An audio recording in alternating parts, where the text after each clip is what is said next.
আসসালামু আলাইকুম। আজকে আর একটা ভিডিও নিয়ে চলে এলাম।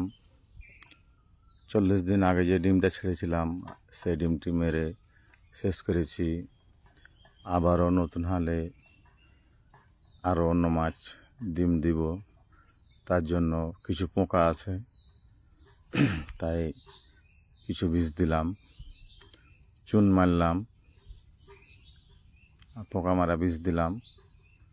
কালকেই ডিম দিব, এটা সব রকমের ডিম দিব। এর আগে আপনার ভাঙন আর মিড়কে দিয়েছিলাম, আল্লাহর রহমতে ভালোই হয়েছে।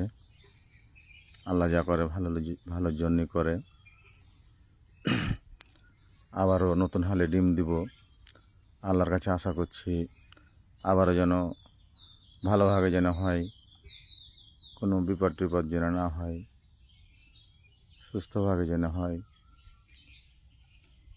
দেখছেন আমার বড় ছেলে কীভাবে পোকা মারা বিষ স্প্রে করছে। এই যেটা কালু ভাই ঘাস তুলছে। পুকুরের পাটালে প্রচুর ঘাস, তার জন্য কালু ভাইকে নিয়ে এসেছি। কালু ভাই দেখতে পাচ্ছেন ঘাসকে সবকে ফিরে তুলে দিলে কান্ধা কিছু পরিষ্কার হয়ে গেল। আরও যেটা ওপরে আছে এলে তো ঘাস পোড়া বিষ মারবো।